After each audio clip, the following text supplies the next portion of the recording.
എല്ലാവർക്കും നമസ്കാരം. ഓം ശുക്ലാം വരധരം വിഷ്ണും ശശിവർണം ചതുർഭുജം പ്രസന്നവദനം ധ്യായേത് സർവവിഘ്നോപശാന്തയേ.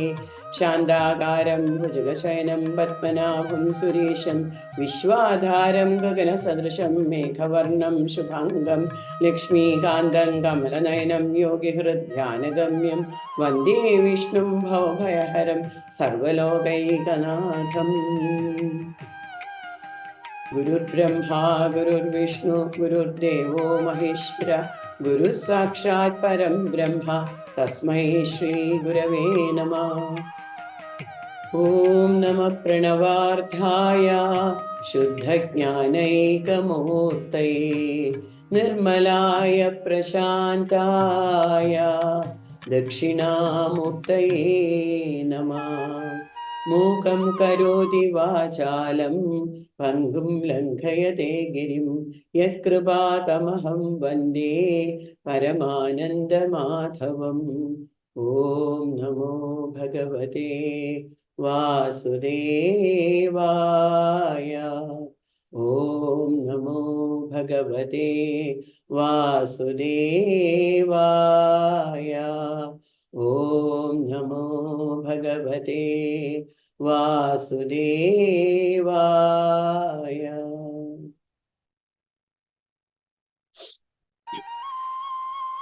കളരിസ്പന്ദനത്തിന്റെ 6ാമത് നാരായണീയോത്സവത്തിലേക്ക് എല്ലാവർക്കും സുസ്വാഗതം. 6ാമത് നാരായണീയോത്സവം എന്ന് പറയുമ്പോൾ തന്നെ നമുക്ക് അതിൻ്റെ ഒരു വ്യാപ്തി മനസ്സിലാക്കാം. എത്രയോ കാലങ്ങളായിട്ട് സത്സംഗം നടന്നുകൊണ്ടിരിക്കുകയാണ് ഈ ഒരു കളരിസ്പന്ദനത്തിൽ. അത് വലിയൊരു കാര്യമാണ്. ശ്രീമദ് ഭാഗവതത്തിലായാലും നാരായണീയത്തിലായാലും ഒക്കെ ഭക്തി വർദ്ധിപ്പിക്കാൻ വേണ്ടിയിട്ട് ഏറ്റവും നമുക്ക് വേണ്ടത് എന്താണ്? സത്സംഗങ്ങൾ തന്നെയാണ്, അല്ലേ? സത്സംഗത്തിൽ കൂടിയാണ് ഭക്തി വർദ്ധിപ്പിക്കാൻ പറ്റുക എന്നുള്ളത് നമ്മൾ നാരായണീയത്തിലും ഭാഗവതത്തിലും ഒക്കെ കണ്ടിട്ടുള്ളതാണ്. അപ്പോൾ ഈ എല്ലാവരുടെ ഉള്ളിലും ഈ ഒരു പരമമായിട്ടുള്ള പ്രേമം, ഈ ഒരു സ്നേഹത്തിൻ്റെ ഈ ഒരു തിരമാല എല്ലാ ഈ ജനസമൂഹങ്ങളിലേക്ക് എത്തിക്കാൻ ഈ കളരിസ്പന്ദനം ചെയ്യണ ഒരു മഹത്തായിട്ടുള്ള ഒരു കാര്യം വളരെ പ്രശംസനീയം തന്നെയാണ്. ഇതിനു വേണ്ടി പ്രവർത്തിക്കുന്ന എല്ലാവർക്കും ഈശ്വരാനുഗ്രഹം ഉണ്ടാവട്ടെ എന്ന് പ്രാർത്ഥിക്കുന്നു. എല്ലാവർക്കും എൻ്റെ സ്നേഹ നമസ്കാരം.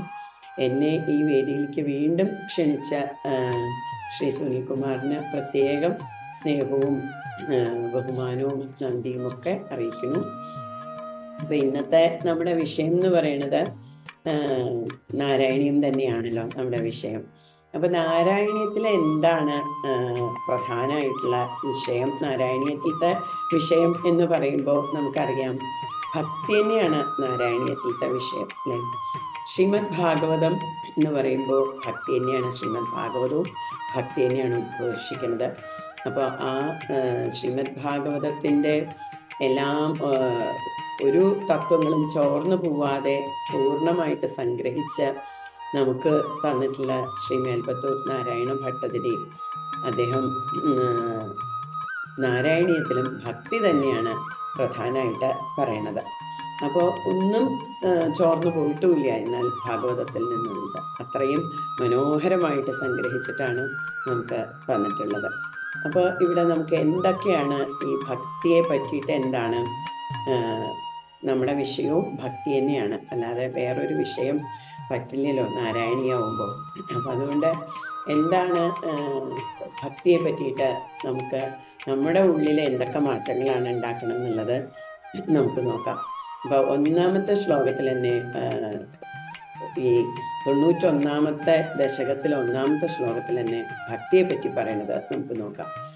ശ്രീകൃഷ്ണത്വത്പദോപാസനമഭയതമം ബദ്ധമിഥ്യാർത്ഥദൃഷ്ടേ മർത്യസ്യാർത്യസ്യ മന്യേ വ്യപസരതി ഭയം യേന സർവാത്മനൈവ യത്താവത്ത്വത്പ്രണീതാനിഹ ഭജനവിധീൻ ആസ്ഥിതോ മോഹമാർഗേ ധാവന്നപ്യാവൃതാക്ഷ സ്ഖലതി ന കുഹചിത് ദേവദേവാഖിലാത്മൻ. അപ്പോൾ ഇവിടെ മേൽപ്പത്തൂര് പറയാണ്, ഭയം അകറ്റാനുള്ള ഏറ്റവും വലിയ മാർഗം എന്താണ്? ശ്രീകൃഷ്ണ ത്വൽ പദോപാസനം, അങ്ങയുടെ പാദത്തെ ഉപാസിക്കുക എന്നുള്ളത് തന്നെയാണ് ഭയം അകറ്റാൻ വേണ്ടിയിട്ടുള്ള ഏറ്റവും വലിയ ഒരു ഉപായത്തിലൊന്ന് അത് മാത്രമാണ് എന്നാണ് പറയണത്. അതായത് ഭയം എന്ന് പറയുന്നത് നമുക്ക് എല്ലാവർക്കും ഭയം ഉണ്ടല്ലേ ഈ ലോകത്തിൽ ജീവിക്കുമ്പോൾ. പലതരത്തിലുള്ള ഭയമാണ്. എങ്ങനെയാണ് നമ്മുടെ ഭാവി എന്തായിരിക്കും എന്നൊക്കെയുള്ള ആൻസൈറ്റി, ഭയം, ഇതൊക്കെയാണ് നമുക്ക് പലപ്പോഴും ഉണ്ടാവുന്ന കാര്യങ്ങളാണ്. ഈ ഭയം ഇല്ലാതെയാവാൻ ശ്രീകൃഷ്ണ പാദഭക്തി തന്നെയാണ് ഏറ്റവും വേണ്ടത് എന്നുള്ളതാണ് പറയണത്. അത് എങ്ങനെയാണ് ഈ ഭയം ഉണ്ടാവണത് എന്നുള്ളതാണ് പിന്നീട് പറയണത്. അതായത് ഇല്ലാത്ത വസ്തുക്കൾ ഉണ്ടെന്ന് വിചാരിച്ചിട്ട് നമ്മൾ ഭ്രമിക്കുകയാണ് ചെയ്യണത്. അങ്ങനെ ജീവിച്ചു മരിക്കുകയാണ് ചെയ്യണ മനുഷ്യൻ അങ്ങനെയാണ് ചെയ്യണത്. അങ്ങനെയുള്ള മനുഷ്യന് ഭഗവാന്റെ പാദഭജനം തന്നെയാണ് ഏറ്റവും ഉത്തമമായിട്ടുള്ളത്. ഈ ഭക്തി കൊണ്ട് മാത്രമേ ഭയം നീങ്ങുള്ളൂ എന്നാണ് പറയണത്. അതുകൊണ്ട് ഈ അങ്ങനെയുള്ള ഭക്തൻ, ഭഗവാനെ ഭജിക്കണ ഭക്തൻ കണ്ണടച്ച് ഓടുകയാണെങ്കിൽ പോലും എവിടെയും തട്ടിത്തടങ്ങി വീഴില്ല എന്ന് നമുക്ക് ഉറപ്പ് തരികയാണ് ചെയ്യണം ഒന്നാമത്തെ ശ്ലോകത്തിൽ കൂടി.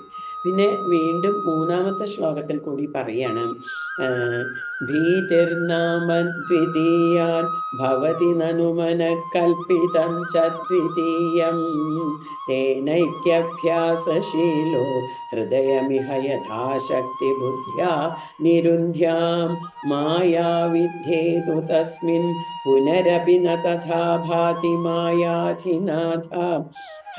മായാധിനാഥം തം ത്വാം ഭക്ത്യാ മഹത്യാ സതതമനുഭജന്നീശ ഭീതിം വിജഹ്യാം.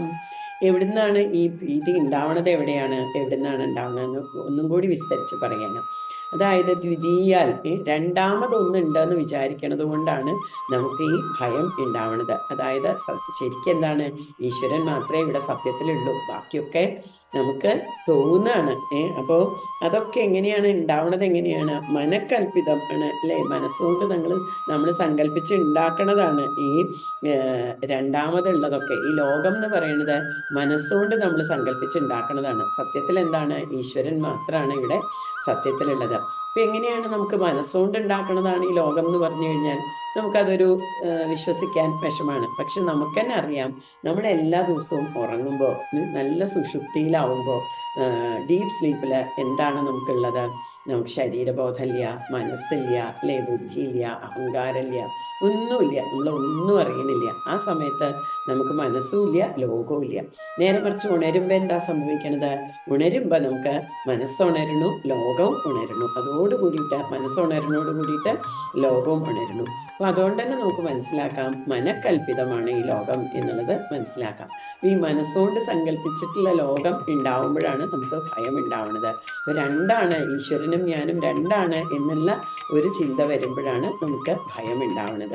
അത് എഴുത്തച്ഛനും നമുക്ക് പറഞ്ഞു തന്നിട്ടുണ്ടല്ലോ. ഒന്നായ നിന്നേഹ രണ്ടെന്നു കണ്ടളവിൽ ഉണ്ടായൊരിണ്ടൽബത മിണ്ടാവതല്ല മമ, അല്ലെ?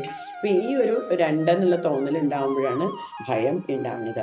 അപ്പോൾ ഈ ഭയം തന്നെയാണ് നമ്മുടെ ജീവിതത്തിൽ വളരെ ബുദ്ധിമുട്ടുണ്ടാക്കുന്നതും തന്നെയാണ്. അപ്പം അങ്ങനെ ഞാൻ എന്തുണ്ട്, ഇത് ബുദ്ധിയോണ്ട് ഇതിനെ ഞാൻ നിയന്ത്രിക്കാം എന്നാണ് പറയുന്നത്. അപ്പം മനസ്സെന്ന് പറയുന്നത് എന്താണ്? ഈ ഇമോഷൻസിന് അടിമപ്പെട്ടിട്ടുള്ളതാണ്, വികാരങ്ങൾക്ക് അടിമപ്പെട്ടതാണ് മനസ്സെന്ന് പറയുന്നത്. നേരെ മറിച്ച് ബുദ്ധി എന്ന് പറയുന്നത് കുറച്ചും കൂടി സ്ട്രോങ് ആയിട്ടുള്ള കാര്യമാണ്. ബുദ്ധിയിൽ നമുക്ക് എന്തെങ്കിലും ഒരു കാര്യങ്ങൾ ഉറച്ചു കഴിഞ്ഞാൽ പിന്നെ അതിന് മാറ്റങ്ങൾ ഉണ്ടാവാൻ വിഷമാണ്. നേരെ മറിച്ച് മനസ്സ് വളരെയധികം വികാരങ്ങൾക്ക് അടിമപ്പെട്ട് എപ്പോഴും മാറിക്കൊണ്ടിരിക്കുന്നതാണ്. അപ്പോൾ നമ്മൾ ബുദ്ധി നല്ലോണം ഉറക്കുകയാണെങ്കിൽ, നമ്മൾ ബുദ്ധിയിൽ നല്ല വിവേകം ഉണ്ടാവുകയാണെങ്കിൽ, ഈ മനസ്സിനെ ബുദ്ധി കൊണ്ട് നിയന്ത്രിക്കുകയാണെങ്കിൽ നമുക്ക് ഈ ഉറച്ച ഒരു തീരുമാനങ്ങളും നമുക്കൊരു സ്ഥിരമായിട്ടൊരു സ്വഭാവം ഉണ്ടാവും. അപ്പം ഇങ്ങനെ മേൽപ്പത്തൂർ അതാണ് ഇവിടെ പറയണത്. ഞാൻ അതുകൊണ്ട് ഈ ബുദ്ധി കൊണ്ട് ഞാൻ വിവേകം വന്നിട്ട് മായയെ നിയന്ത്രിച്ചോളാം, എന്നിട്ട് മനസ്സിനെ ഞാൻ നിയന്ത്രിക്കാം. അങ്ങനെ മനസ്സിനെ നിയന്ത്രിക്കുമ്പോൾ എന്തുണ്ട്, എനിക്കെല്ലാം ഭഗവന്മയമായിട്ട് മനസ്സിലാക്കാൻ സാധിക്കും. അപ്പം എനിക്ക് ആനന്ദവും ശാന്തിയും ഉണ്ടാവും. അങ്ങനെ ഞാൻ ജീവിച്ചു കൊള്ളാം എന്നാണ് ആദ്യം തന്നെ നമുക്ക് പഠിപ്പിച്ചു തരുന്നത്. പിന്നീട് 4ാമത്തെ ശ്ലോകത്തിൽ വീണ്ടും പറയുന്നുണ്ട്, ഭക്തേരുത്പത്തി വൃദ്ധി തവ ചരണജുഷാം സംഗമേനൈവ പുംസാം ആസാദ്യേ പുണ്യഭാജാം ശ്രിയൈവ ജഗതി ശ്രീമദാം സംഗമേന തത്സംഗോ ദേവ ഭൂയാൻ മമ ഖലു സതതം തന്മുഖാദുന്മിഷദ്ഭി ത്വന്മാഹാത്മ്യ പ്രകാരേ ഭവതി ച സുദൃഢ ഭക്തിരുദ്ധൂതപാപാം. അപ്പൊ എങ്ങനെയാണ് നമ്മൾക്ക് ഈ ഭക്തി ഉണ്ടാവണം? ഭക്തി ഉണ്ടായിക്കഴിഞ്ഞാൽ ഭയം ഉണ്ടാവില്ല എന്ന് കണ്ടു. അപ്പൊ എങ്ങനെയാ ഭക്തി ഉണ്ടാവുക എന്നുള്ളതാണ് വേദം നമുക്ക് പറഞ്ഞു തരുന്നത്. അതായത് പൈസ ഉള്ള ആൾക്കാരുടെ കൂടെ നടക്കുമ്പോൾ നമുക്ക് എന്താ തോന്നുക? പൈസ ഉണ്ടാവണം എന്ന് തോന്നും, അല്ലെ? അവരെ പോലെ പൈസ ഉണ്ടാവണം. അപ്പൊ അതിനെന്താണ് പൈസ ഉണ്ടാക്കാനുള്ള വഴികളെന്ന് നമ്മൾ ആലോചിക്കാൻ തുടങ്ങും. ഇതേപോലെ തന്നെയാണെന്ന് പറയാണ് മേൽപ്പത്തൂര്. ഭക്തിയുള്ള ആൾക്കാരുടെ കൂടെ അവരോട് സംസർഗം ഉണ്ടാവുമ്പോൾ, സജ്ജന സംസർഗം ഉണ്ടാവുമ്പോൾ നമുക്ക് എന്തുണ്ട്? നമുക്കും ഭക്തി ഉണ്ടാവണമെന്ന് തോന്നിത്തുടങ്ങും. അപ്പൊ എങ്ങനെയാണ് ഭക്തി ഉണ്ടാവാനുള്ള വഴികള്? എങ്ങനെയൊക്കെയാണ്? അപ്പൊ നമുക്ക് അവര് നാരായണീയം വായിക്കുക, അവര് ഭഗവത്ഗീത വായിക്കുക, ഭാഗവതം വായിക്കുക ഒക്കെ ചെയ്യണ കാണുമ്പോൾ നമുക്കും തോന്നും, എനിക്കും പഠിക്കണം ഇതൊക്കെ. എങ്ങനെയാണ് എനിക്ക് ഇത് പഠിക്കാൻ പറ്റുക എന്നൊക്കെ നമ്മൾ ആലോചിക്കാൻ തുടങ്ങിയിട്ട് എന്തുണ്ട്? നമ്മളും അതിനുള്ള വഴികൾ ആലോചിക്കാൻ തുടങ്ങും. അങ്ങനെ നമ്മൾ ആ ഒരു ഭക്തി മാർഗത്തിലേക്ക് നമ്മൾ പ്രവേശിക്കാൻ തുടങ്ങും. അതാണ് സജ്ജന സംസർഗമാണ് ഭക്തി ഉണ്ടാവാൻ, നമ്മുടെ ഉള്ളില് ഭക്തി ഉണ്ടാവാനുള്ള ഏറ്റവും വഴിയെന്ന് ഭാഗവതവും ഇതന്നെയാണ് പറയുന്നത്. നാരായണീയവും നമുക്ക് ഇതന്നെയാണ് പറഞ്ഞു തരുന്നത്. എന്നിട്ട് പിന്നീട് പറയാണ് 6ാമത്തെ ശ്ലോകത്തിൽ പറയാണ്, ഭൂതാന്യേതാനി ഭൂതാത്മകമപി സകലം പക്ഷി മത്സ്യാൻ മൃഗാദീൻ മർത്യാൻ മിത്രാണി ശത്രൂനപി അമിതമതിസ്ത്വന്മയ ജ്ഞാനമാനി ത്വത്സേവായാം ഹി സിദ്ധ്യേൻ മമ തവ കൃപയാ ഭക്തിദാർഢ്യം വിരാഗ തസ്യാവബോധോപി ച ഭുവനപതേ യത്നഭേദം വിനൈവാം. അപ്പോൾ ഈ ലോകത്തിൽ കാണുന്നതെല്ലാം, ഈ പഞ്ചഭൂതങ്ങളും എല്ലാം ഈ ലോകത്തിൽ നമ്മളെയൊക്കെ ഉണ്ടാക്കിയിട്ടുള്ളത് എന്തുകൊണ്ടാണ്? ഈ പഞ്ചഭൂതങ്ങളെ കൊണ്ടാണ്. അപ്പൊ അങ്ങനെ എല്ലാം കാണുന്നതൊക്കെ ഈ പഞ്ചഭൂതങ്ങളും അതുപോലെ പക്ഷികളും മത്സ്യങ്ങളും മൃഗങ്ങളും ഈ മനുഷ്യരും എല്ലാം തന്നെ ഭഗവാന്റെ ഒരു രൂപമായിട്ട് നമുക്ക് കാണാൻ സാധിക്കാം. ഇങ്ങനെ ഭഗവത് സ്വരൂപമായിട്ട് കാണാൻ സാധിക്കുമ്പോൾ എന്തുണ്ട്? നമുക്ക് അതിനോടൊക്കെ ഒരു ബഹുമാനം തോന്നാൻ തുടങ്ങും, അല്ലെ? എല്ലാം ഇവിടെ കാണുന്നത് മുഴുവൻ ഭഗവാന്റെ റിഫ്ലക്ഷൻസ് ആണ്. ഈ ലോകത്തില് നമുക്ക് കാണാൻ സാധിക്കുന്നത് മുഴുവൻ ഭഗവാന്റെ തന്നെ പ്രതിഫലനങ്ങളാണ്. അപ്പൊ അങ്ങനെ നമുക്ക് കാണാൻ സാധിക്കുമ്പോൾ നമുക്ക് എല്ലാത്തിനെയും നമസ്കരിക്കാൻ തോന്നും, എല്ലാത്തിനോടും ഒരു ദിവ്യത്വം തോന്നും, എല്ലാത്തിനെയും ഒരു ബഹുമാനം തോന്നും. ഇങ്ങനെയായാൽ എന്താണ്? നമുക്ക് ഒന്നിനോടും അസൂയ ഉണ്ടാവില്ല, മത്സരം ഉണ്ടാവില്ല, ഒന്നും ഉണ്ടാവില്ല, അല്ലെ? നമ്മുടെ മനസ്സ് ശുദ്ധമാവാൻ തുടങ്ങും. ഇത് തന്നെയാണ് ഈ ഭാഗവതത്തിലും എന്താ പറയുക, അതുപോലെ നാരായണീയത്തിലും ശ്രീമദ് ഭഗവത്ഗീതയിലും എല്ലാം നമുക്ക് പറഞ്ഞു തരുന്നത് ഇതന്നെയാണ്. ഈ ശ്രീമദ് ഭാഗവതം 11ാം സ്കന്ധമൊക്കെ ആവുമ്പോഴേക്കും ഈ അതുവരെ കഥകളിൽ കൂടിയൊക്കെ നമ്മളെ ആനന്ദിപ്പിച്ചിട്ട് ഭഗവാന്റെ കഥകളിൽ കൂടിയൊക്കെയാണ് നമ്മളെ എത്തിക്കണത്. പിന്നീട് തത്വങ്ങളിലേക്ക് എത്തിക്കുകയാണ് ചെയ്യുന്നത് 11ാം സ്കന്ധം. ഇവിടെ ഇതേപോലെയാണ്. 91ാമത്തെ ദശകം എത്തുമ്പോഴേക്കും മേൽപ്പത്തൂര് നമ്മളെ പൂർണ്ണമായിട്ട് തത്വങ്ങളിലേക്ക് എത്തിക്കുകയാണ് ചെയ്യുന്നത്. അപ്പൊ ആ തത്വോപദേശം തുടങ്ങുകയാണ് ചെയ്യുന്നത്. അങ്ങനെ എല്ലാത്തിലും ഈ ഒരു ദൈവികത കാണാൻ സാധിക്കുക. അങ്ങനെ ഏകാഗ്ര മനസ്സോട് കൂടിയിട്ട് ഞാൻ എല്ലാത്തിനെയും നമസ്കരിച്ചിട്ട് ഉറച്ച ഭക്തിയും ജ്ഞാനവും വൈരാഗ്യവും ഉണ്ടാവും എന്നാണ് ഈ ഒരു ശ്ലോകത്തിൽ പറയുന്നത്. ഇതൊക്കെ വെവ്വേറെ പ്രയാസം കൂടാതെ തന്നെ സിദ്ധിക്കാൻ തുടങ്ങും. ഇങ്ങനെയുള്ള ഒരു ഭക്തി നമ്മുടെ ഉള്ളിൽ ഉണ്ടാവുമ്പോൾ ജ്ഞാനം തന്നെ ഉണ്ടാവും, വൈരാഗ്യം തന്നെ ഉണ്ടാവും. അപ്പൊ അതാണ് ഇവിടെ ഭക്തി ജ്ഞാന വൈരാഗ്യം. ശ്രീമദ് ഭാഗവതത്തില് ഒരു ആദ്യം തന്നെ ആ ഭക്തിയുടെ മാഹാത്മ്യമാണല്ലോ നമ്മൾ കാണുന്നത്. ഭാഗവത മാഹാത്മ്യം എന്ന് പറഞ്ഞാൽ തന്നെ എന്താണ്? ഭക്തി ജ്ഞാന വൈരാഗ്യങ്ങളാണ് നമ്മൾ കാണുന്നത്. ശ്രീ നാരദ മഹർഷി എങ്ങനെയാണ് ഭക്തിയെ ഉണർത്തിയിട്ട് ജ്ഞാന വൈരാഗ്യങ്ങളെയും ഉണർത്തുന്നതാണ് നമ്മൾ കണ്ടിട്ടുള്ളത്, അല്ലേ? അപ്പൊ അതുകൊണ്ട് ആ ഭക്തി ജ്ഞാന വൈരാഗ്യങ്ങൾ ഉണ്ടാവുന്നതായിട്ടാണ് കാണുക. എന്നിട്ട് പിന്നീട് പറയാണ്, നോ മുഖ്യൻ ക്ഷുദ്രടാദ്യേർ ഭവസരണി ഭവൈസ്ത്വന്നിലീനാശയത്വാ ചിന്താസാദത്യശാലി നിമിഷലവമപി ത്വത്പദാദപ്രകമ്പാം ഇഷ്ടാനിഷ്ടേഷ്ടു തുഷ്ടിവ്യസനവിരഹിതോ മായികത്വാവബോധാ ജ്യോത്സ്നാഭിസ്ത്വന്നകേന്ദ്രോരഭികശിശിരിതേ ആത്മനാ സഞ്ചരേയാം. ഇങ്ങനെ ഭക്തിയിലായി കഴിഞ്ഞാൽ എന്താണ്, നമ്മുടെ മനസ്സിങ്ങനെ ആ ഭക്തിയിൽ അലിഞ്ഞു ചേരാൻ തുടങ്ങും. അപ്പൊ പിന്നീട് നമുക്ക് വേറെ ഒരു ചിന്തകളും ഇല്ലാതെയാവും. ആ ചിന്തകളൊക്കെ കുറഞ്ഞിട്ട് ഭക്തിയിൽ നമ്മൾ അലിഞ്ഞു ചേരാൻ തുടങ്ങും. അങ്ങനെ ആ ഒരു തണുത്ത മനസ്സോടുകൂടി മനസ്സ് വളരെ സുഖമായിട്ട് നമുക്ക് സഞ്ചരിക്കാൻ സാധിക്കും എന്നാണ് മേൽപ്പത്തൂർ പറയണത്. മനസ്സിൻ്റെ ആ ഒരു സുഖവും ആനന്ദവും ശാന്തിയും ഒക്കെ അനുഭവപ്പെടാൻ തുടങ്ങും. എന്നിട്ട് പറയാണ്, ആവൃത്യത്വസ്വരൂപം ക്ഷിതിജലമരുതാധ്യാത്മനാ വിക്ഷിപന്തി ജീവാൻ ഭൂയിഷ്ടകർമാവലി വിവശഗതി ദുഃഖജാലേ ക്ഷിപന്തി ത്വന്മായാമാഭിഭൂന്മാന്മയി ഭുവനപതേ കൽപ്പതേ തത്പ്രശാന്ത്യൈ ത്വത്പാദേ ഭക്തിരേവേത്യവദതൈ വിഭോ സിദ്ധയോഗി പ്രബുദ്ധാം. അങ്ങനെ ഭഗവാന്റെ സ്വരൂപത്തെ കുറിച്ചിട്ട് പല പേരുകളും രൂപങ്ങളും ഒക്കെ ആയിട്ട് പല പ്രപഞ്ച വസ്തുക്കളിൽ നമ്മൾ കാണുകയാണ്. ഈ നാമരൂപങ്ങൾക്ക് പ്രാധാന്യം കൊടുക്കുമ്പോൾ നമുക്ക് പേരിലും ഇപ്പം നമുക്ക് തന്നെ അറിയാം, നമ്മൾ ഗുരുവായൂരപ്പൻ എന്ന് പറയുമ്പോൾ നമുക്ക് കുറച്ചും കൂടി മനസ്സിലാവും. നേരെ മറിച്ച് ബ്രഹ്മം എന്ന് പറയുമ്പോൾ നമുക്ക് മനസ്സിലാവാൻ പ്രയാസമാണ്, അല്ലേ? ഇങ്ങനെ നമ്മൾ പൂർവ്വ ജന്മങ്ങൾക്ക് അനുസരിച്ചിട്ട് വാസനകൾക്ക് അനുസരിച്ച് നമ്മൾ നാമങ്ങളും രൂപങ്ങളും ഒക്കെ കൊടുക്കുകയാണ്. അപ്പോൾ ഈ നാമവും രൂപവും ഒക്കെ കൊടുക്കുമ്പോഴാണ് നമുക്ക് ചിലതിനോട് ഇഷ്ടം, ചിലതിനോട് ദേഷ്യം, അല്ലേ? രാഗദ്വേഷങ്ങൾ ഉണ്ടാവുക, ചിലതിനോട് മമത, ചിലത് എൻ്റെ ആണെന്നുള്ള തോന്നല്, ചിലത് എൻ്റെ അല്ല എന്നുള്ള തോന്നല്. ഈ അഹന്തയും മമതയും ഒക്കെ ഉണ്ടാവുന്നതൊക്കെ ഈ നാമരൂപങ്ങളെ കൊണ്ടാണ്. ഈ നാമരൂപങ്ങളൊക്കെ എന്തുണ്ട്, ഇതിലൊക്കെ ലോകനാഥന ഭഗവാനെ, ഇതാണ് മായ എന്ന് പറയണത്. മായ എന്ന് പറഞ്ഞാൽ തന്നെ എന്താണ്, മായയുടെ സ്വഭാവം എന്ന് പറഞ്ഞാൽ തന്നെയാണ് തെറ്റിദ്ധരിപ്പിക്കുക നമ്മളെ. അതാണ് മായയുടെ സ്വഭാവം. ഇല്ലാത്തതിനെ ഉണ്ടെന്ന് തോന്നിക്കുക, അല്ലേ? അപ്പൊ ശരിക്കും ഉള്ളത് എന്താ, ഈശ്വരൻ മാത്രമാണ്. ഈ പ്രപഞ്ചം ഇല്ലാത്തതാണ്, ഈശ്വരനാണ് ഉള്ളത്. പക്ഷെ നമുക്ക് തോന്നുന്നത് എന്താണ്, പ്രപഞ്ചം സത്യമാണെന്നും ഈശ്വരൻ ഉണ്ടോയെന്നും നമുക്ക് അത്ര വിശ്വാസം തോന്നുന്നില്ല. അപ്പൊ ഈ ഒരു മായയെ മാറ്റിയിട്ട് ഈ ഒരു ഭക്തിയിൽ കൂടി ഞാൻ ഈ മായയെ ജയിച്ചോളാം എന്നാണ് പറയണത്. അപ്പൊ ആ ഭക്തി ഉണ്ടായിക്കഴിഞ്ഞാൽ എന്താണ്, മായയെ കീഴടക്കാൻ സാധിക്കും. ഈ ഭക്തിക്ക് മാത്രമേ ഈ മായയെ കീഴടക്കാൻ സാധിക്കുള്ളൂ എന്ന് പ്രബുദ്ധൻ എന്നുള്ള യോഗീശ്വരൻ ശ്രീമദ് ഭാഗവതത്തിൽ പറഞ്ഞിട്ടുണ്ടല്ലോ എന്നാണ് ഇവിടെ പറയുന്നത്. എന്നിട്ട് പറയാണ്, ദുഃഖാന്യാലോക്യ ജന്തുഷ്വലമുദിത വിവേകോഹം ആചാര്യവര്യാലബ്ധ്വാ ഗുണചരിത കഥാദ്യുദ്ഭവത് ഭക്തിഭൂമാ മായാമേനാം തരിത്വാ പരമസുഖമയേ ത്വത്പദേ മോദിതാഹേ തസ്യായം പൂർവരംഗ പവനപുരപദേ നാശയാശേഷരോഗാൻ.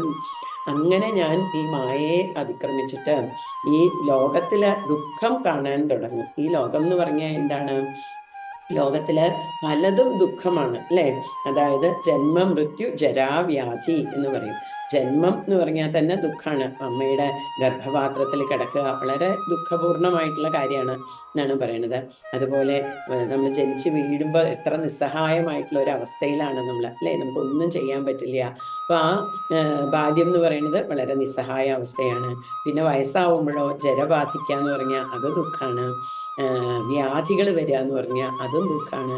ഇങ്ങനെ ഈ നമ്മൾ ഈ ലോകത്തിലെ പല പല ദുഃഖങ്ങളിൽ പെട്ടിട്ടാണ് കിടക്കുന്നത്. ജീവിതം ദുഃഖപൂർണമാണെന്ന് ഞാൻ മനസ്സിലാക്കിയിട്ട്, അങ്ങനെ മനസ്സിലാക്കുമ്പോൾ എന്താ ഉണ്ടാവുക, എനിക്ക് വിരക്തി വരും. ഈ ലൗകിക വിഷയങ്ങളിലൊക്കെ വിരക്തി വരും. അങ്ങനെ ഞാൻ അത് മനസ്സിലാക്കിയിട്ട് ആ സമയത്ത് ഒരു ഗുരുവിൻ്റെ ഉപദേശത്തിൽ, ശ്രേഷ്ഠനായിട്ടുള്ള ഒരു ഗുരുവിൻ്റെ ഉപദേശത്തിൽ ഞാൻ ഈ മായയെ ജയിച്ചിട്ട് ഞാൻ പരമാനന്ദ പദം അനുഭവിക്കും അപ്പോൾ എന്നാണ് പറയണത് ഈ ഒരു ശ്ലോകത്തിൽ. പിന്നീട് വീണ്ടും ഈ 92-ാമത്തെ ദശകം എത്തുമ്പോൾ പറയാണ്, 92-ാമത്തെ ദശകത്തിൽ പറയാണ്, വേദൈ സർവാണി കർമാണ്യഫലപരതയാ വർണ്ണിതാനീതി ബുദ്ധ്വാ താനി ത്വയ്യർപ്പിതാന്യേവ ഹി സമനുചരൻ യാനി നൈഷ്കർമ്യമീശ മാ ഭൂദ്വേദ്വൈർനിഷിദ്ധേ കുഹചിദപി മന കർമ്മവാചാം പ്രവൃത്തിർ ദുർവർജം ചേതവാപ്തം തദപി ഖലു ഭവത്യർപ്പയേ ചിത്പ്രകാശേ. അങ്ങനെ വേദങ്ങളില് കർമ്മകാണ്ഡമുണ്ട്, ജ്ഞാനകാണ്ഡമുണ്ട്. വേദത്തിലത്തെ ജ്ഞാനകാണ്ഡത്തില് എല്ലാ കർമ്മങ്ങളും നമ്മൾ ഫലകാംക്ഷ കൂടാതെ ചെയ്യണം എന്നാണല്ലോ പറഞ്ഞിട്ടുള്ളത്. അപ്പോൾ യജ്ഞാർത്ഥമായിട്ട് ചെയ്യുക. ഈ കർമ്മങ്ങളൊക്കെ ചെയ്യുമ്പോൾ യജ്ഞരൂപത്തിൽ ചെയ്യുക. യജ്ഞരൂപത്തിൽ ചെയ്യുക എന്ന് പറഞ്ഞാൽ എന്താണ്? നമ്മൾ ചെയ്യണ കർമ്മങ്ങൾ നമുക്ക് മാത്രമല്ല ഗുണമായിട്ട് വരുന്നത്, മറ്റുള്ളവർക്ക് സകലർക്കും അത് ഗുണകരമായിട്ട് വരണം. അങ്ങനെ ചെയ്യണ കർമ്മങ്ങളെയാണ് യജ്ഞരൂപത്തിൽ ചെയ്യാന്ന് പറയുന്നത്. ശ്രീനാരായണ ഗുരുദേവൻ പറയുന്നുണ്ടല്ലോ, അവനവൻ ആത്മസുഖത്തിന് ആചരിക്കണത് അപരനും സുഖമായിട്ട് വരണം, അല്ലേ? അപ്പം മാത്രമാണ് നമ്മുടെ കർമ്മങ്ങള് ഫലകാംക്ഷ ഇല്ലാതെ ചെയ്യുക എന്ന് പറയുക. ഇങ്ങനെ ഫലകാംക്ഷ ഇല്ലാതെ ചെയ്യണ കർമ്മങ്ങൾ എന്തുണ്ട്? നമ്മളെ അത് ജ്ഞാനമാർഗത്തിലേക്ക് നയിക്കും. നമ്മൾ അറിയാതെ തന്നെ നമുക്ക് ജ്ഞാനം ഉണ്ടാവും എന്നുള്ളതാണ്. അങ്ങനെ ഞാൻ ഫലകാംക്ഷ ഇല്ലാതെ കർമ്മങ്ങൾ ചെയ്തിട്ട് ഞാൻ ജ്ഞാനമാർഗത്തെ പ്രാപിച്ചു കൊള്ളാം. അങ്ങനെ ഇനി അഥവാ അങ്ങനെയൊക്കെ ചെയ്യുമ്പോഴും എനിക്ക് എന്തെങ്കിലുമൊക്കെ ചിലത് വർജിക്കാൻ പറ്റാത്തതായിട്ടുണ്ടെങ്കിൽ അതും ഞാൻ ഭഗവാനെ അവിടത്തേക്ക് സമർപ്പിച്ചു കൊള്ളാം എന്നാണ് പറയുന്നത്. ഇങ്ങനെ ഭക്തിയിൽ കൂടി എങ്ങനെയാണ് ആ പൂർണ്ണ സമർപ്പണം ഉണ്ടാവുന്നത് എന്നുള്ളതാണ് നമുക്ക് വീണ്ടും വീണ്ടും മേൽപ്പത്തൂര് കാണിച്ചു തരുന്നത്. പിന്നെ ആ ദശകത്തിൽ 92ാമത്തെ ദശകത്തിൽ തന്നെ 4ാമത്തെ ശ്ലോക ആവുമ്പോഴേക്കും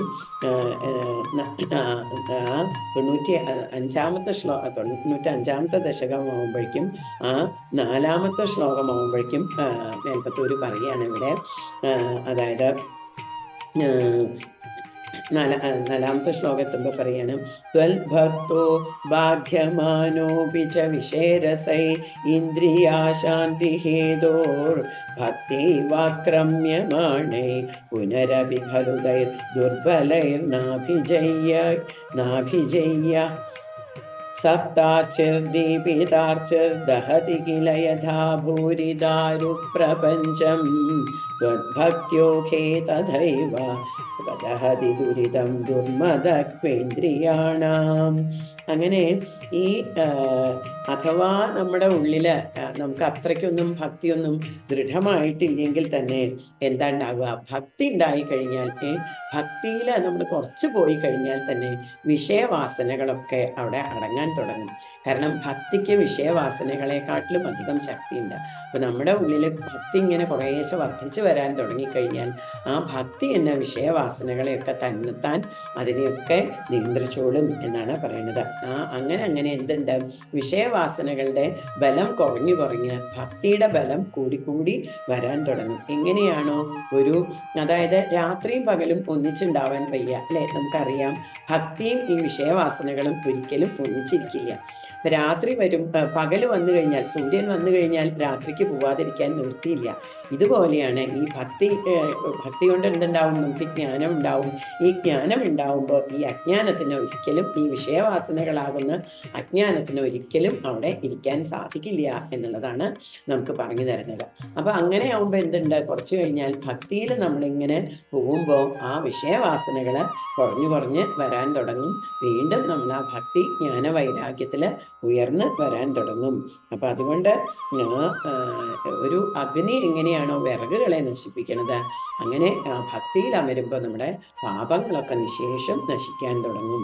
എന്നിട്ട് പിന്നെ പറയാണ്, 6ാമത്തെ ശ്ലോകത്തിൽ പറയാണ്, ചിത്താദ്രീഭാവമുച്ചൈർ വപുഷി ച പുളകം ഹർഷബാഷ്പം ചഹിത്വാ ചിത്തം ശുദ്ധ്യേ കഥം വാ കിമു ബഹുതപസാ വിദ്യയാ വീതഭക്തേ ത്വദ്ഗാഥാസ്വാദസിദ്ധാഞ്ജന സതതമരീമൃജ്യ മാനോയമാത്മാ ചക്ഷുർവത്തത്വസൂക്ഷ്മം ഭജതി നതു തഥാഭ്യസ്തയാ തർക്കകോട്യാം.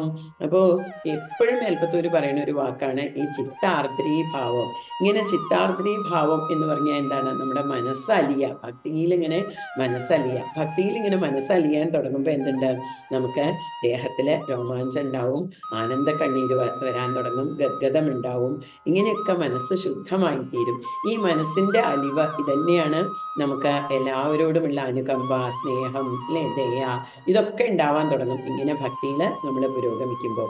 ഇങ്ങനെ ഭക്തി ഇല്ലാത്ത ആൾക്കാർക്ക് എത്ര തപസ് ചെയ്തുകൊണ്ടോ എത്ര ജ്ഞാനം ഉണ്ടായതുകൊണ്ടോ ഒരു കാര്യവും ഇല്ല. നേരെ മറിച്ച് ഭക്തി ഉണ്ടായിക്കഴിഞ്ഞാലോ നമ്മൾ ഈ തത്വബോധത്തിലേക്ക് തന്നെ, സൂക്ഷ്മ തത്വത്തിലേക്ക് തന്നെ എത്തിച്ചേരുകയും ചെയ്യും. അതുകൊണ്ട് ഭക്തിയാണ് ഉണ്ടാവേണ്ടത്. അതുകൊണ്ട് ഈ എത്ര തപസ് ചെയ്താലും ഈ മനഃശുദ്ധി ഉണ്ടായിട്ടില്ലെങ്കിൽ അതുകൊണ്ട് ഒരു കാര്യവുമില്ല. ഭക്തിയാണ് നമുക്ക് വേണ്ടത് എന്നാണ്. അങ്ങനെ ഭക്തിയിൽ കൂടി നമുക്ക് എന്തുണ്ട്, ധ്യാനിക്കാനൊക്കെ മനസ്സിലായി തുടങ്ങും. ഭഗവത് രൂപം ധ്യാനിക്കാൻ തോന്നിത്തുടങ്ങും. അങ്ങനെ ഭഗവാന്റെ ആ രൂപമൊക്കെ നമ്മൾ ധ്യാനിച്ചിട്ട് വീണ്ടും നമ്മൾ ആ ഭഗവാനിലേക്ക് കൂടുതൽ നമ്മൾ ഭഗവാനിലേക്ക് എത്തിച്ചേരാൻ തുടങ്ങും. പിന്നെ 96-ാമത്തെ ദശകത്തിൽ മേൽപ്പത്തൂർ പറയുകയാണ്, ഈ ഒരു ഭക്തിയിൽ നമ്മൾ കൂടുതൽ ആവുമ്പോൾ നമുക്ക് മനസ്സിലാവും. ശ്രീമദ് ഭാഗവതത്തിൽ തന്നെ പറയണ പോലെ നാരായണീയത്തിലും പറയാണ്, ചേതോമേ ദുഃഖഹേതു, മനസ്സാണ് എല്ലാ ദുഃഖത്തിനും കാരണം. എന്താണ്?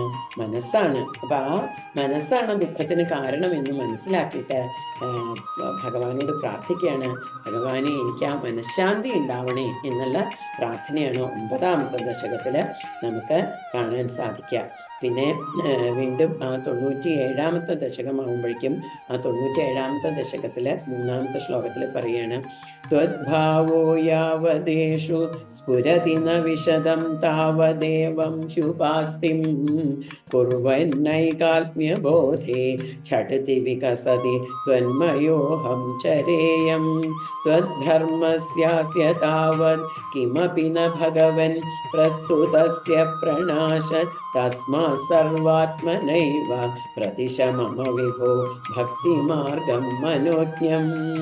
ഇങ്ങനെ എല്ലാം ഭഗവാനാണെന്ന് മനസ്സിലാക്കിയിട്ട് ആ ഒരു അനുഭവത്തിൽ വന്നിട്ട് അങ്ങനെ സ്പഷ്ടമായിട്ട് തെളിഞ്ഞു കിട്ടണ വരെ എന്തുണ്ട്, നമ്മൾ ഈ നിരന്തരമായിട്ട് ഉപാസന ചെയ്യണം. ഇപ്പൊ നമുക്ക് ആദ്യം ചിലപ്പോ ഭഗവാനാണ് എന്നുള്ളത് മുഴുവനൊന്നും ചിലപ്പോൾ നമ്മളെ പോലത്തെ സാധാരണക്കാർക്കൊന്നും എല്ലാം ഭഗവാനാണെന്നൊന്നും തെളിഞ്ഞു കിട്ടിക്കൊള്ളണമെന്നില്ല, അല്ലെ? ആദ്യം നമുക്ക് തെളിഞ്ഞു കിട്ടിക്കൊള്ളണമെന്നില്ല. പക്ഷെ അത് തെളിഞ്ഞു കിട്ടണ വരെ എന്തുണ്ട്, ഈ ഭഗവാൻ ഭക്തിയിൽ കൂടി നമുക്ക് ആ ഒരു പതുക്കെ പടിപടിയായിട്ട് വേണം ഉയർന്ന് വരാൻ. അപ്പോൾ അങ്ങനെ പതുക്കെ വന്നിട്ട് എന്തുണ്ട്, നിരന്തരമായിട്ട് ഉപാസന ചെയ്തിട്ട് കുറച്ച് കഴിയുമ്പോൾ നമുക്ക് എല്ലാം ആത്മാവാണ്, ഈ കാണുന്നത് മുഴുവൻ ഭഗവന്മയമാണ് എന്നുള്ള ഒരു അനുഭവത്തിലേക്ക് വരാൻ തുടങ്ങും. അങ്ങനെ ഈ പതുക്കെ വരുമ്പോൾ ഈ ഭാഗവത ധർമ്മത്തിന് ഇതന്നെയാണ് ഈ ഭക്തി എന്ന് പറയുന്നത്, അല്ലെ? ആ ഭാഗവത ധർമ്മം എന്ന് പറയുന്നത് എന്താണ്? സത്യം പരം ധീമഹി എന്ന് പറഞ്ഞിട്ടാണ് ഭാഗവതം തുടങ്ങുന്നതും അവസാനം പറയണതും എല്ലാം അതാണ്. അപ്പൊ എന്താണ് ഈ പരമമായിട്ടുള്ള ഈ സത്യം? ഭഗവാൻ മാത്രമേ സത്യമായിട്ടുള്ളൂ എന്നുള്ള ഈ പരമമായിട്ടുള്ള സത്യത്തിലേക്ക് നമ്മളെ എത്തിക്കുകയാണ് ചെയ്യുന്നത്. ഭാഗവതമായാലും നാരായണീയമായാലും ഒക്കെ ഈ ഒരു സത്യത്തിലേക്കാണ് നമ്മളെ എത്തിക്കുന്നത്. ഈ ഒരു സത്യത്തിലേക്ക് നമ്മൾ എത്തുമ്പോൾ, ഈ പരമമായിട്ടുള്ള സത്യത്തിലേക്ക് എത്തുമ്പോൾ എന്തുണ്ട്, അത് ഒരിക്കലും അതിനൊരു നാശം ഉണ്ടാവില്ല. അത് കുറച്ച് തുടങ്ങിയാൽ തന്നെ സ്വല്പം അഭ്യസ്യ ധർമ്മസ്യ ത്രായതേ മഹതോ ഭയാൽ എന്ന് ഭഗവത്ഗീത പറയുന്നുണ്ട്, അല്ലേ? കുറച്ച് അഭ്യസിക്കാൻ തുടങ്ങിയാൽ തന്നെ പിന്നെ അതിനൊരിക്കലും ആത്യന്തികമായിട്ടുള്ള നാശം ഉണ്ടാവില്ല എന്നാണ് ഈ ശ്ലോകത്തിൽ പറയുന്നത്. അപ്പൊ നമുക്കറിയാം 1-ാമത്തെ ദശകത്തില് മേൽപ്പത്തൂര് എന്താണ്, ബ്രഹ്മത്തിനെ തന്നെയാണ് വർണ്ണിച്ചിട്ടുള്ളത്. പക്ഷെ നമുക്കൊക്കെ മനസ്സിലാവാൻ വേണ്ടിയിട്ട് 2-ാമത്തെ ദശകമായിട്ടുള്ള ആയപ്പോഴേക്കും സൂര്യസ്പർദ്ധി കിരീടം എന്നൊക്കെ പറഞ്ഞിട്ട് ഭഗവാന്റെ ആ സകല രൂപത്തിനെ വർണ്ണിച്ചു. പിന്നീട് അങ്ങോട്ട് ഓരോ ദശകത്തിലും ആ ഭഗവാന്റെ സകല രൂപത്തിനെ തന്നെയാണ് ആ നാമരൂപങ്ങളോട് കൂടിയിട്ട് ആ ഗുരുവായൂരപ്പനെ മത്സ്യരൂപിയായിട്ടും കൂർമ്മരൂപിയായിട്ടും വരാഹരൂപിയായിട്ടും നരസിംഹരൂപിയായിട്ടും അങ്ങനെ ശ്രീകൃഷ്ണ ഭഗവാനിലേക്ക് നമ്മളെ ഇങ്ങനെ പതുക്കെ കൊണ്ടുപോയി അവസാനം 91-ാമത്തെ ദശകം എത്തുമ്പോഴെന്താ, വീണ്ടും നമ്മളെ ആ തത്വബോധത്തിലേക്ക് കൊണ്ടുപോവാണ്. എത്ര മനോഹരായിട്ടാണ്, അല്ലേ? ശ്രീമദ് ഭാഗവതത്തിലും അങ്ങനെ തന്നെയാണ്. 11-ാം സ്കന്ധം എത്തുമ്പോഴേക്കും നമ്മളെ ആ ഒരു ഏകാദശ സ്കന്ധത്തിൽ കൂടി എത്തുമ്പോഴേക്കും അതുവരെ പറഞ്ഞ് ആ മനോഹരമായിട്ട് ഒരു പഞ്ചസാരയിൽ പൊതിഞ്ഞ പോലെ തത്വങ്ങൾ പറഞ്ഞു വെച്ചാലും പിന്നീട് നമ്മളെ പൂർണ്ണമായിട്ട് തത്വങ്ങളിലേക്ക് എത്തിക്കുക ചെയ്യണം. ഇതേപോലെയാണ് നാരായണീയത്തിലും 91-ാമത്തെ ദശകമാകുമ്പോഴേക്കും നമ്മളെ തത്വത്തിലേക്ക് എത്തുകയാണ്. അങ്ങനെയാണ് നമ്മളെ 100-ാം ദശകത്തിലേക്ക് കൊണ്ടുപോകണം. ഇതേപോലെ തന്നെയാണ് ഭഗവത്ഗീതയിലും 10-ാം അധ്യായവും 11-ാം അധ്യായവും ഒക്കെ ആകുമ്പോഴേക്കും അർജുനന് ആ ഭഗവാന്റെ സ്വരൂപം പൂർണ്ണമായിട്ട് മനസ്സിലാവാൻ സാധിക്കും. അപ്പോഴാണ് അവിടെ വിശ്വരൂപ ദർശനം ഒക്കെ കിട്ടുന്നത്. അതന്നെയാണ് നമുക്ക് ഇവിടെയും കാണാൻ സാധിക്കുന്നത്. അപ്പൊ അങ്ങനെ ആ ഒരു 98ാമത്തെ ദശകം ആവുമ്പോഴേക്കും ഇവിടെ നമുക്ക് കാണാം നിഷ്കള ബ്രഹ്മോപാസനം തന്നെയാണ് മേൽപ്പത്തൂർ ഇവിടെ ആ ബ്രഹ്മം തന്നെയാണ് എന്നാണ് പറയുന്നത്. യസ്മിന്നേതദ്വിഭാദം യദ ഇദമഭവത്യേന ചേദം യേതദ് യോസ്മാദുത്തീർണ രൂപ ഖലു സകലമിദം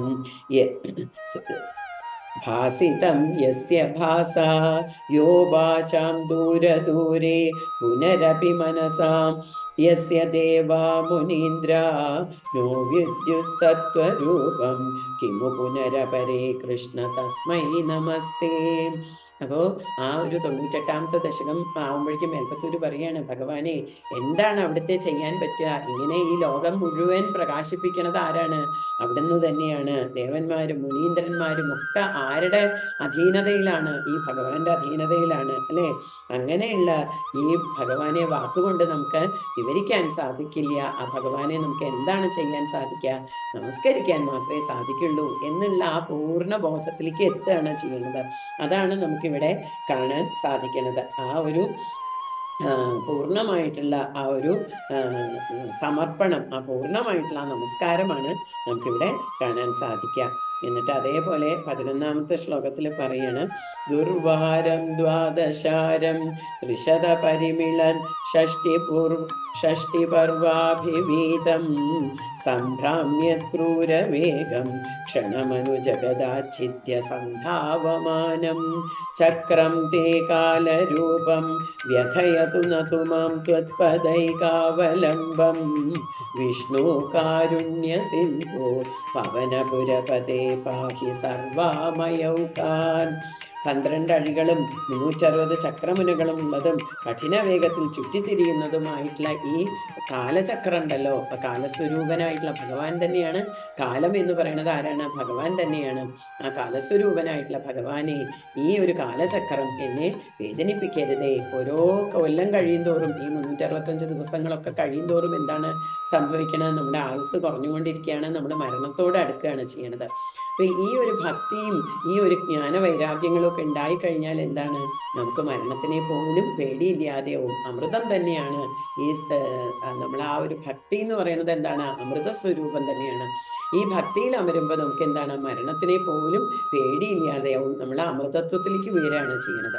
അപ്പൊ അങ്ങനെയുള്ള ഈ ഒരു ഭക്തി ഉണ്ടായിക്കഴിഞ്ഞാൽ പിന്നെ എനിക്കൊന്നും പേടിയില്ല. അതുകൊണ്ട് ആ കാലചക്രം എന്നെ വ്യസനിപ്പിക്കരുതേ എന്നുള്ള പ്രാർത്ഥനയാണ്. ഭക്തി ഉണ്ടായിക്കഴിഞ്ഞാൽ പിന്നെ കാലചക്രത്തിന് പോലും എന്നെ വേദനിപ്പിക്കാൻ പറ്റില്ല എന്നുള്ള ആ ഒരു റിയലൈസേഷനാണ് ഇവിടെ മേൽപ്പത്തൂരിന് ഉണ്ടാവുന്നത്. അതുകൊണ്ട് മേൽപ്പത്തൂർ പറയാണ്, എന്നെ ആ കാലചക്രം ഭക്തി ഉണ്ടാവണേ, അതുകൊണ്ട് എന്നെ കാലചക്രം വേദനിപ്പിക്കരുതേ എന്നാണ് പറയുന്നത്.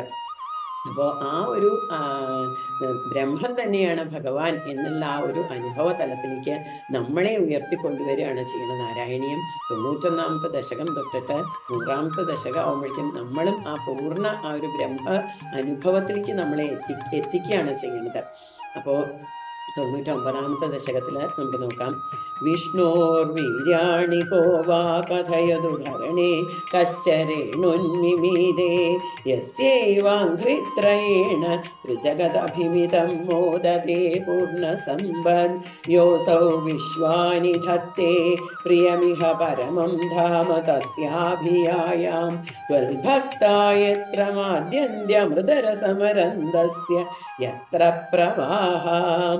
അപ്പോൾ ആർക്കാണ് വിഷ്ണുവിൻ്റെ ഈ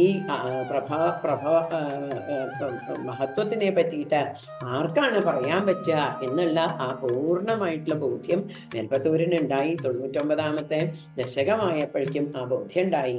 അപ്പോൾ പറയണം, ആർക്കാണ്? ഭൂമിയിലത്തെ മണ്ഡരികളെയൊക്കെ ചിലപ്പോൾ നമുക്ക് എണ്ണി തീർക്കാൻ സാധിച്ചു എന്ന് വരും.